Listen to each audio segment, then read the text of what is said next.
तर मित्रांनो, तुमचं सर्वांचं परत एकदा स्वागत आहे आपल्या यूट्यूब चॅनलमध्ये. आज आपण बघणार आहे मराठी गोष्ट, चल रे भोपळ्या टुणूक टुणूक. एका घनदाट जंगल होते. गर्द झाडी, आंबा, फणस आणि अनेक प्रकारची झाडे झुडपे ते जंगलात पूर्णपणे आच्छादित गेली होती.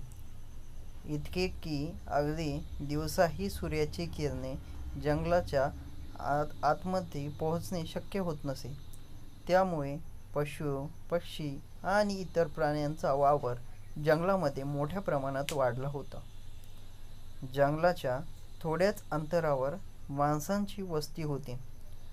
जंगलातील वाघ, लांडग्यांमुळे त्या वस्तीतील माणसे जीव मुठीत घेऊन जगत असत. त्याच वस्तीवर एक म्हातारी राहत असे.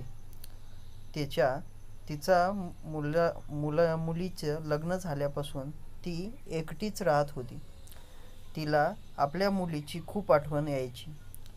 म्हातारी आजीबाईने एक दिवशी आपल्या लेकीकडे जाऊन तिला भेटायचे ठरवले. पण अडचण ही होती की तिच्या लेकीचं घर होतं जंगलाच्या पलीकडे. लेकीला भेटण्यासाठी तिला जंगलाच्या वाटेने जावं लागत असे. पण म्हातारी धीट होती. तिने आपल्या लेकीला भेटण्याचा निश्चय केला आणि न घाबरता ती भयानक जंगलाच्या दिशेने लेकीला भेटण्यासाठी निघाली. झप झप पावलं टाकत म्हातारी चालत होती. वाटेत तिला भेटला एक लांडगा. तो म्हणाला, "हे म्हातारी, भूक लागली मला, मी खातो आता तुला." म्हातारी मनातून खूप घाबरली, पण तिने तसे दाखवले नाही. ती म्हणाली, "माझ्यात खायला आहेच काय? नुसती हाडे. लेकीकडे जाईल, 4 दिवस राहील, तूप रोटी खाईल, जाडजूड होईल, येईन मग तू मला खा." लांडगा म्हणाला, "तू बोलत तर खरं आहेस, पण लवकर ये हां, मी वाट पाहील." म्हातारी म्हणाली, "अगदी खरं." लांडग्याने तिला जाऊ दिले. म्हातारी पुढे निघाली. मग तिला भेटला एक वाघ. तो म्हणाला, "म्हातारे, खातो आता तुला." म्हातारी म्हणाली, "वाघोबा, माझ्यात खायला आहेच काय? नुसती हाडे. लेकीकडे जाईन, 4 दिवस राहीन, तूप रोटी खाईन, जाडजूड होईल, मग मला खा."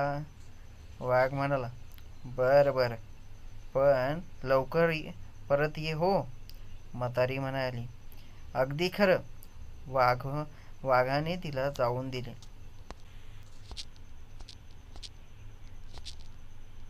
म्हातारी लेकीकडे गेली. थोडे दिवस राहिली. तूप रोटी खाऊन जाडजूड झाली. मग लेकीला म्हणाली, "मुली, आता मी घरी जाते ग." लेक म्हणाली, "आई, आणखी 4 दिवस राहा ना." म्हातारी म्हणाली, "नको ग बाई, जंगलात लांडगा आणि माझी वाट बघतोय. वाघ माझी वाट बघतोय." मुलीला आईची काळजी समजली.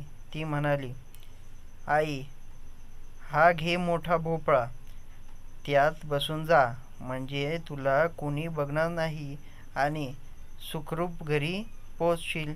म्हातारी भोपळ्यात बसली आणि म्हणाली, "चल रे भोपळ्या, टुणूक टुणूक." भोपळा पळत पळत निघाला. जंगलात भेटला वाघ. तो म्हणाला, "भोपळ्या भोपळ्या, म्हातारीला पाहिलं का रे?" भोपळ्यातून म्हातारी म्हणाली, "म्हातारी बितारी मला नाही ठाऊक, चल रे भोपळ्या, टुणूक टुणूक." भोपळा जोरात पळून सुटला. वाघाला संशय आला. तोही भोपळ्याच्या मागे पळत सुटला. वाटेत भेटला लांडगा. त्याने भोपळ्याला अडवले. म्हातारीला बाहेर काढले. मग म्हणाला, "म्हातारे, मला फसवतेस काय? आता मी तुला खाणार. एवढ्यात वाघही तिथे आला. तो म्हणाला, मीच खाणार म्हातारीला. लांडगा म्हणाला, मी खाणार. वाघ म्हणाला, मी खाणार. दोघांत भांडणे जुंपली. ते पाहून म्हातारी गुपचूप भोपळ्यात बसली आणि म्हणाली, भोपळ्या टुणूक टुणूक. वाघ आणि लांडगा भांडत बसले. म्हातारीचा जीव वाचला. या गोष्टीचा सारांश, वाघ आणि लांडग्यापुढे आपला काय आता टिकाऊ लागणार नाही हे म्हातारीला कळून चुकले होते. संकटात असताना देखील आजीबाईला भन्नाट युक्ती सुचली. युक्ती फोल ठरून देखील वाघ आणि लांडग्याची जेव्हा लढाई सुरू झाली तेव्हा म्हातारीने धूम ठोकली आणि स्वतःचे प्राण वाचवले. याचे तात्पर्य, पहिले, शक्तीपेक्षा युक्ती श्रेष्ठ. शत्रू बलाढ्य असले तरीही हुशारीने स्वतःचा जीव संकटकाळी वाचवता येऊ शकतो. या गोष्टींचे हे सारांश तात्पर्य आहे. आपल्याला आवडलं असेल गोष्ट तर सबस्क्राईब करा प्लीज.